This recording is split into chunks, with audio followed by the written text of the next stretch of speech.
Welcome दोस्तों।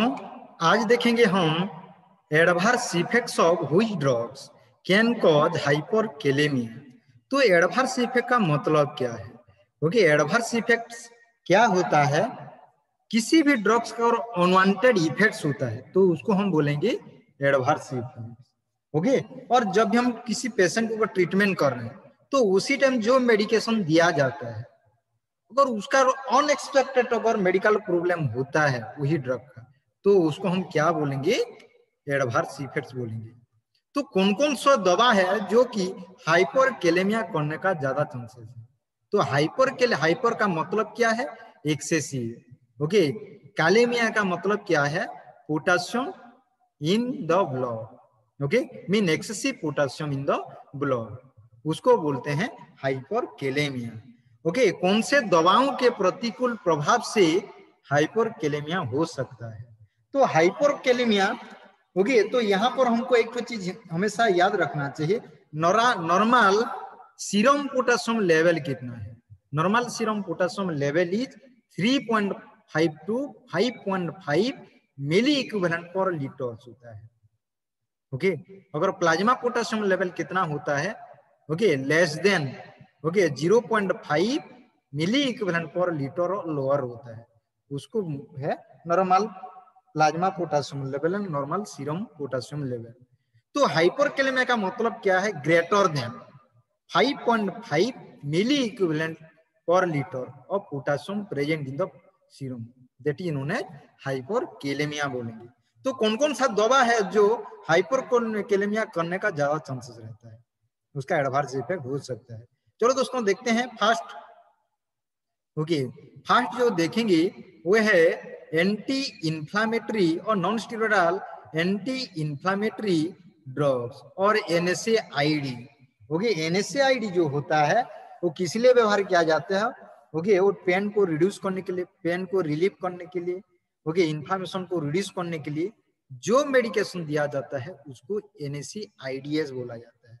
अगर temperature ज्यादा बढ़ गया है, ओके, जो नॉर्मल टेम्परेचर 98.6 डिग्री फ़ारेनहाइट है और 37 डिग्री सेंटीग्रेड है, उससे अगर ज्यादा होता है, हाई टेम्परेचर होता है, तो उसको कम करने के लिए जो दवा दिया जाता है उसको एनएसएआईडीएस बोला जाता है। ये दवा अगर पेशेंट अगर लेता है तो उसका कभी कभी क्या होता है, उसका एडवर्स इफेक्ट भी दिखाता है शरीर में। नॉर्मल पोटेशियम लेवल जो 3.5 to 5.5 milliequivalent per litre रहता है उसको बढ़ा देता है, 5 greater than 5.5 milliequivalent per litre कर सकते हैं। तो वो दवा एनएसएआईडी और non steroidal anti inflammatory drugs है। उसके बाद दोस्तों देखेंगे एसीई इनहिबिटर्स। एसीई इनहिबिटर्स का मतलब क्या है? ACE angiotensin converting enzyme. Okay, ये क्या करता है? वेन और आर्टरी को रिलैक्स करता है। ओके, रिलैक्स करता है। अगर बीपी बढ़ा हुआ है तो अगर ये दवा अगर पेशेंट को दे देते हैं तो जो ब्लड प्रेशर बढ़ा हुआ है, ओके, उसको क्या करेगा? लोअर कर देगा, ब्लड प्रेशर को लोअर कर देगा। जो हमारा नॉर्मल ब्लड प्रेशर कितना होता है? 120/80 mm और millimetre of mercury, mean systolic pressure 120 होता है और डायस्टोलिक प्रेशर 80 होता है। ये नॉर्मली हम लेते हैं एक्चुअली, मिलीमीटर ऑफ मर्क्यूरी होता है। तो एसी इनहिबिटर्स अगर देने से क्या होगा? ज्यादा, सपोज एक पेशेंट का 150/90 की 150/100 हुआ है कि 180/100 हुआ है मिलीमीटर ऑफ मर्क्यूरी है, तो ये दवा अगर देते हैं एंजियोटेंसिन कन्वर्टिंग एजेंट में दिया जाता है तो क्या करेगा? लोअर कर देगा, मीन नॉर्मल लेवल को ले लेगा। क्या होता है दवा लेने से? कभी कभार क्या होता है? एडवर्स इफेक्ट इसका होता है, शरीर में और ब्लड में पोटेशियम लेवल को बढ़ा देता है, जो कंडीशन को हम बोलते हैं हाइपरकेलेमिया बोलेंगे। क्या बोलेंगे इसको? हाइपरकेलेमिया बोलेंगे। ओके, कभी कभार क्या होता है हार्ट फेलियर कंडीशन में भी हम एसी इनहिबिटर दिया जाता है। उसके बाद देखेंगे potassium sparring diuretics. Okay, diuretics का मतलब क्या है? और किसी पेशेंट का सपोज यूरिन एक्सक्रीशन नहीं हो रहा है, जब डाययूरेटिक्स दिया जाता है, दे दिया जाता है, ड्रग्स दे दिया जाता है तो उस मीन यूरिन एक्सक्रीट होगा। ओके, यूरिन एक्सक्रीट होगा। ओके, मैंने ये ड्रग अगर देते हैं क्या करता है? डाययूरेसिस करता है। ओके, ये पोटेशियम स्पारिंग डाययूरेटिक्स दिया जाता है, शरीर से पोटेशियम का लॉस नहीं होता है बट यूरिन एक्सक्रीशन होगा। ओके, जिसके वजह से क्या होगा? पोटेशियम लेवल शरीर में बढ़ जाएगा, जो कंडीशन को हम बोलेंगे हाइपरकेलेमिया बोलेंगे। ओके, उसके बाद देखेंगे salt substitute. Okay, salt substitute, इसको लो सोडियम टेबल सॉल्ट भी बोल सकते हैं। ओके, जो circumvent to the risk of high BP, जिसका हाई बीपी रहता है, कि कार्डियोवास्कुलर डिजीज रहता है, अगर ये सॉल्ट सब्स्टिट्यूट दिया जाता है, जो कि एडवर्स इफेक्ट दिखाने का ज्यादा चांसेस रहता है। वो एडवर्स इफेक्ट क्या होगा? Hyperkalaemia, mean potassium level blood में greater than 5.5 milliequivalent per litre बढ़ा देगा। ओके, उसके बाद दोस्तों देखेंगे ARBS, angiotensin receptor blocking, okay, blockers और रिसेप्टर ब्लॉकिंग एजेंट भी बोल सकते हैं। एंजियोटेंसिन रिसेप्टर्स ब्लॉकिंग एजेंट और एंजियोटेंसिन रिसेप्टर्स ब्लॉकर भी बोल सकते हैं, और एंजियोटेंसिन सेकेंड रिसेप्टर एंटागोनिस्ट भी बोल सकते हैं। ओके, हाई ब्लड प्रेशर को ट्रीटमेंट के लिए दिया जाता है और हार्ट फेलियर के लिए भी दिया जाता है। कभी कभार क्या करते हैं, क्रोनिक किडनी डिजीज होता है, उसका ट्रीटमेंट के लिए इसको व्यवहार किया जाता है, ARBS को। और हार्ट अटैक किसी को हुआ है और हार्ट डिजीज किसी को हुआ है तो ARBS दिया जाता है। ओके, ये क्या करता है, कभी कभार एडवर्स इफेक्ट्स दिखाता है, जो कि एडवर्स इफेक्ट क्या होगा? हाइपरकेलेमिया होगा। उसके बाद दोस्तों देखेंगे लिथियम।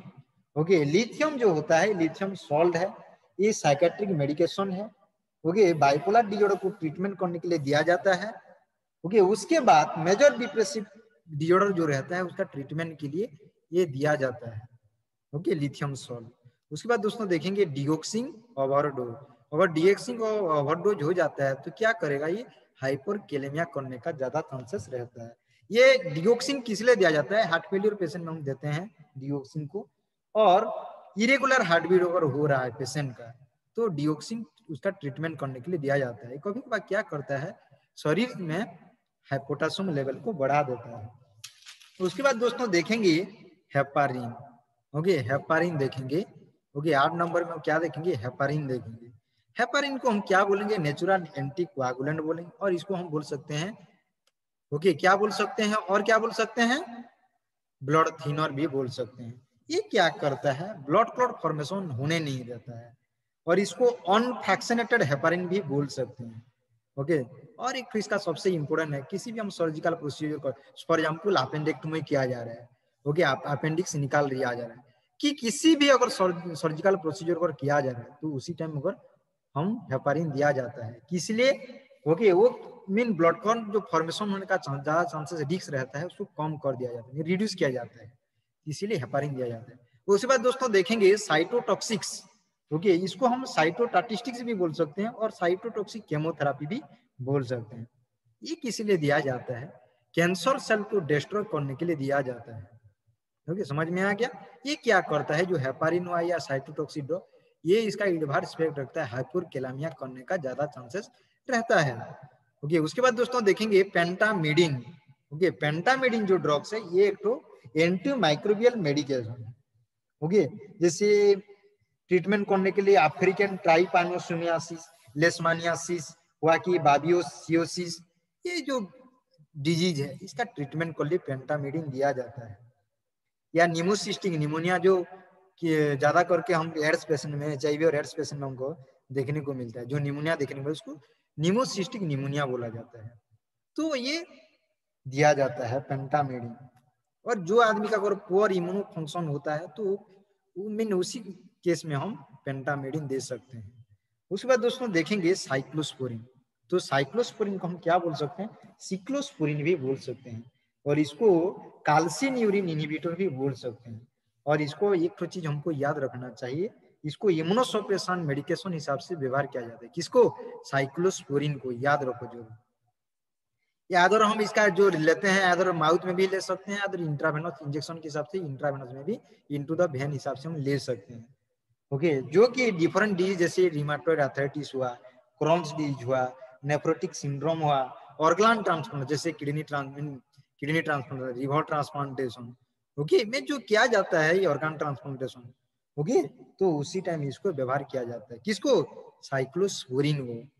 ओके, और क्योंकि और ऑर्गन ट्रांसप्लांटेशन में इसलिए व्यवहार किया जाता है, कभी कभी क्या होता है ऑर्गन रिजेक्शन होने का ज्यादा चांस रहता है, तो अगर वो दवा अगर पेशेंट ले रहा है, कभी कभी क्या होता है इसका एडवर्स इफेक्ट हाइपरकेलेमिया करने का ज्यादा चांसेस रहता है। दोस्तों उसके बाद देखेंगे नंबर 12 बीटा ब्लॉकर्स और इसको बोल सकते हैं बीटा एडेनोकी ब्लॉकिंग एजेंट्स भी बोल सकते हैं। ये ब्लड प्रेशर को कम करने के लिए दिया जाता है। ओके, अगर सेकंड मीन हार्ट को सेकंड हार्ट अटैक होने से बचाने के लिए, प्रोटेक्ट करने के लिए बीटा ब्लॉकर्स भी दिया जाता है, तो ये जरूर याद रखो। उसके बाद दोस्तों देखेंगे ट्राइमेथोप्रिन। ट्राइमेथोप्रिन एक तो एंटीबायोटिक है। मेनली जो ब्लैडर इन्फेक्शन होता है उसका ट्रीटमेंट के लिए ट्राइमेथोप्रिन दिया जाता है। Thank you. अगर चैनल को आप लोगों ने सब्सक्राइब नहीं किया तो सब्सक्राइब कर दीजिए, लाइक कीजिए, कमेंट कीजिए, अपने दोस्तों के साथ इसको शेयर कीजिए। हमारे चैनल के साथ बने रहिए, क्योंकि आपको ऐसा टाइप का वीडियो मिलता रहेगा जो किसी भी nursing and medical entrance examination के लिए इंपॉर्टेंट है। Thank you again once again.